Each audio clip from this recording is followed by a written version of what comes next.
Hello दोस्तों, काफ़ी मित्रों ने हमारे पास मेल अथवा व्हाट्सएप किया है जिसमें उन्होंने अपनी कहानियाँ अथवा उनके साथ हुए कुछ डरावने अनुभवों को हमसे साझा किया है।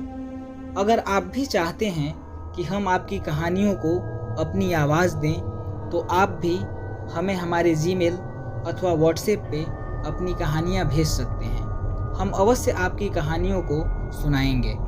आज की कहानी हमारे एक ऐसे ही मित्र विवेक गोस्वामी जी ने हमें भेजी है जो हरियाणा के हरिनगर के रहने वाले हैं। ये कहानी गौरव नाम के एक लड़के की है जो अपने छोटे से शहर रामपुर में रहता था। गौरव को बचपन से ही कहानियाँ लिखने का बड़ा शौक था। वैसे तो वो हर तरह की कहानियाँ लिखता था, मगर उसे हॉरर कहानियाँ लिखना काफ़ी पसंद था। गौरव को भूतों से काफ़ी लगाव था और वो चाहता था कि एक दिन उसकी कहानी पर भी एक फिल्म बने। गौरव चाहता था कि उसकी कहानियाँ अधिक से अधिक लोगों तक पहुँचे, इसलिए उसने अपनी कहानियाँ YouTube पर सुनानी शुरू की, मगर उसे वहाँ पे कोई खास रिस्पॉन्स नहीं मिला। गौरव उदास रहने लगा, मगर उसके दोस्तों ने उसे समझाया कि तुम हिम्मत मत हारो, एक न एक दिन तुम्हें सफलता जरूर मिलेगी। धीरे धीरे समय बीतता गया। एक दिन गौरव के मोबाइल पर सुबह सुबह एक अनजान नंबर से कॉल आया, मगर गौरव सो रहा था इसलिए उसे रिसीव नहीं कर सका। जब वह सोकर उठा तो उसने देखा कि उसके फ़ोन पर एक अनजान नंबर से कॉल आया है, मगर नंबर जान पहचान का नहीं था, इसलिए उसने इस पर ज़्यादा ध्यान नहीं दिया। दोपहर होते होते उसी नंबर से फिर कॉल आया। इस बार गौरव ने कॉल को रिसीव किया। उधर से आवाज़ आई, हेलो, गौरव जी बोल रहे हैं क्या?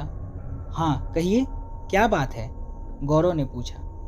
जी, हमने आपकी कहानियों को सुना, वो बहुत ही अच्छी हैं। हम आपकी कहानियों पर एक फ़िल्म बनाना चाहते हैं, तो सोचा आपसे बात कर लें, कॉल करने वाले ने कहा। ये सुनकर गौरव की खुशी का ठिकाना न रहा। उसने तुरंत हामी भर दी। कॉल करने वाले ने कहा, जी हम चाहते हैं कि आप यहाँ पे आ जाएं, ताकि आपके देख रेख में फिल्म का निर्देशन सही से हो पाए। अगर आप कहते तो हम आपकी टिकट भी करा देते। गौरव ने कहा, ठीक है, मैं तैयार हूँ। गौरव बहुत खुश था, मानो जैसे उसके पैर जमीन पर ही नहीं पड़ रहे हों। उसने ये बात अपने दोस्तों को बताई, वो लोग भी बहुत खुश हुए। गौरव का 2 दिन बाद का टिकट हुआ। उसे मुंबई जाना था। पास का स्टेशन गौरव के शहर से थोड़ा बाहर था। वो बहुत सुनसान स्टेशन था और कुछ लोग तो उसे भूतिया भी बताते थे, मगर गौरव इन सभी बातों पे ध्यान नहीं दिया। जाने वाले दिन गौरव गाड़ी के समय से आधा घंटा पहले ही पहुंच गया। शाम का समय था। स्टेशन बिल्कुल सुनसान दिख रहा था। किसी को पास न देख गौरव फ़ोन चलाने में व्यस्त हो गया। कुछ देर बाद उसे ट्रेन की सीटी सुनाई पड़ी। देखा तो ट्रेन पास आ चुकी थी। उसने झट से अपने फ़ोन को जेब में रखा और ट्रेन पकड़ने के लिए आगे बढ़ा। ट्रेन के जिस डब्बे में गौरव चढ़ा, उस डब्बे में मात्र 3 लोग थे। पूरा डब्बा खाली था। गौरव भी जाकर उन्हीं के पास बैठ गया। तब तक ट्रेन चल पड़ी। बातों ही बातों में कब शाम से रात हो गई पता ही नहीं चला। बातचीत के दरमियान ये पता चला कि बाकी के तीनों लोग भी मुंबई ही जा रहे हैं। धीरे धीरे 11 बज गए। सब लोग सोने लगे, मगर गौरव की आंखों में नींद कहाँ थी। वो तो खुशी से पता नहीं क्या क्या सोच रहा था। गौरव जाकर खिड़की पर बैठ गया और बाहर की तरफ देखने लगा। रात का सन्नाटा काफ़ी डरावना था और ट्रेन अपनी पूरी रफ्तार में चल रही थी। कुछ देर चलने के बाद गाड़ी एक छोटे से स्टेशन पर आकर लगी। वो स्टेशन एकदम वीरान था। रोशनी वहाँ पर बेहद ही कम थी और कोई स्टेशन स्टाफ भी नहीं दिख रहा था। बस 1-2 बल्ब जहाँ तहाँ जल रहे थे ताकि कोई दिख सके। गौरव खिड़की से बाहर स्टेशन की तरफ देखने लगा। अभी वो इधर उधर देख ही रहा था कि अचानक उसकी नज़र स्टेशन के सीटिंग चेयर पर पड़ी।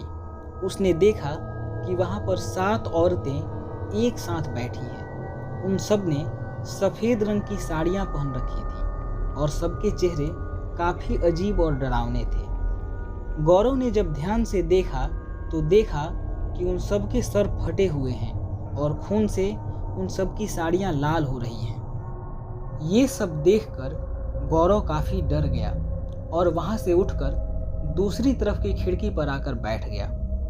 दूसरी तरफ उसने देखा कि एक पागल जैसा दिखने वाला आदमी पटरी पर एक बड़ा सा खंजर लिए दौड़ रहा है। अभी वो देख ही रहा था तब तक गाड़ी चल पड़ी। धीरे धीरे गाड़ी स्टेशन से आगे निकल गई। तब तक उसने देखा कि जो आदमी खंजर लेकर बाहर दौड़ रहा था वो उसके डिब्बे में चढ़ गया है। अभी वो उसे देख ही रहा था कि वो आदमी दौड़कर उसके तरफ आया और उस खंजर से उस पर हमला कर दिया। गौरव ने अपने हाथों से उसे रोकते हुए जोर से चिल्लाया। उसके चिल्लाते ही ट्रेन के बाकी लोग जग गए और वो आदमी पता नहीं कहाँ गायब हो गया।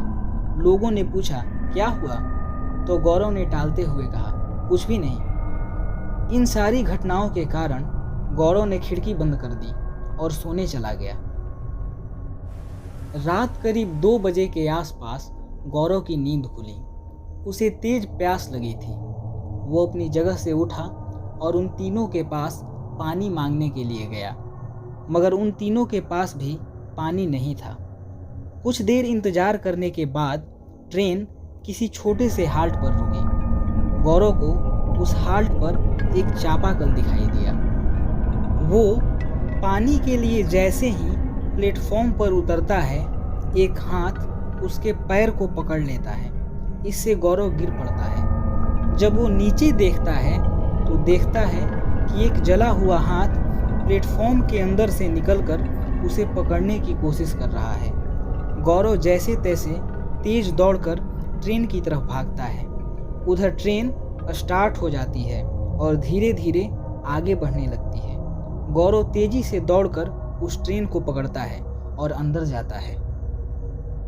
अंदर पहुंचकर उसने ये बात उन तीनों से बताई, मगर वो नहीं माने। अंत में गौरव अपनी सीट पर जाकर बैठ गया। कैसे भी करके गौरव ने सुबह होने तक का इंतजार किया। सुबह होते ही गाड़ी एक बड़े से स्टेशन पर रुकी। गौरव नीचे उतरा और पानी पिया, कुछ खाने के लिए खरीदा और वापस आकर ट्रेन में बैठ गया। सफ़र में आज का पूरा दिन यूं ही कट गया। गौरव पूरे समय रात में हुई घटनाओं के बारे में सोचता रहा। धीरे धीरे शाम और शाम से फिर रात हो गई। गौरव सोच रहा था कि मुंबई पहुंचकर क्या करूं जिससे डायरेक्टर इम्प्रेस हो जाए। रात हो चुकी थी। गौरव सोचा कल सुबह ही मुंबई पहुंचना है, काम होगा, थोड़ा आराम कर लेता हूं। इधर गौरव ये सोचकर भी डर रहा था कि पता नहीं कैसी ट्रेन है, इसमें न कोई चढ़ रहा है न ही कोई उतर रहा है। ये सब सोचते सोचते गौरव को कब नींद आ गई पता ही नहीं चला। जब उसकी नींद खुली तो उसे लगा ट्रेन रुकी हुई है। वो उठकर बैठ गया और देखने लगा कि कहीं सही में तो ट्रेन नहीं रुकी है। ट्रेन किसी सुनसान जगह पर पता नहीं क्यों रुकी हुई थी। तभी उसे किसी के गुर्राने की आवाज़ सुनाई दी। ये आवाज़ उसी के डब्बे से आ रही थी जिस ओर वो 3 लोग बैठे थे। बदबू भी काफ़ी आ रही थी। वो उठा और उधर देखने के लिए गया। जब वो वहाँ गया तो देखा कि 5 शैतान जैसे दिखने वाले लोग उन तीनों को मारकर उनका मांस खा रहे हैं।